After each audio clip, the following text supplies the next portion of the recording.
Hi, I'm Alice with Skye Connect Incorporated. I'm here to talk about the importance of having a business crisis plan for any business owner out there or any company. Now, what is a crisis? I will define a crisis for you. It's a sudden issue, concern, or interruption which could cause harm to your company or your brand, triggered by reactions to or from internal or external sources that could negatively impact the organization's reputation for a very long time, either operationally or financially.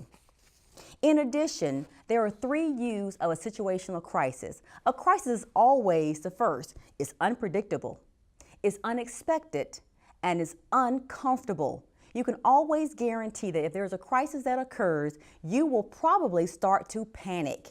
It's a natural reaction that could happen, but you can be prepared.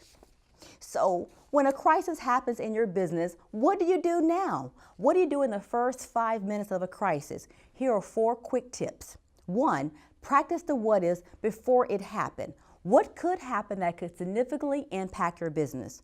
2, be engaged. 3, be in the moment. Don't zone out. And number 4, act quickly and be prepared. Now, what are the 4 plans every business should have? Number 1, you should always have a good communication plan. What are you going to tell your employees? What are you going to tell your stakeholders? What are you going to tell your financiers? And what are you going to tell those who are around you who just want to know what happened? Number 2, always have a solid operational plan. How do you make sure you are prepared to keep things moving in case the worst happens? Number 3, have a good continuity recovery plan. As in all crises, the day will come when a crisis will end. What are you going to do next? And last, have a risk assessment audit. Take a look and step back to see what can I do better to make sure this does not happen to me again. Those are your 4 plans any business should have to make sure they're prepared to manage a crisis. Now, the last thing I'll talk about is something that I think is very interesting. What contributes to a crisis? Well, there are 6 contributing factors. Number 1, ego. Having a really overinflated ego makes a lot of people go a little wonky, but that is a big issue regarding a crisis. Number 2, they have this narcissistic behavior. Number 3, they are naive to some of the things that are happening around them.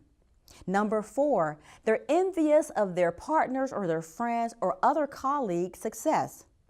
Number 5, procedures and controls are very loose. And lastly, they are a bit greedy. Those are the 6 factors that lead to a crisis. And if you think about the crisis that you've heard about or you've read about, think about those types of environments that those people found themselves in, and if any of those matched up with what I just communicated. So if you want to learn more about crisis management, call me at Skye Connect Incorporated. Thanks for watching.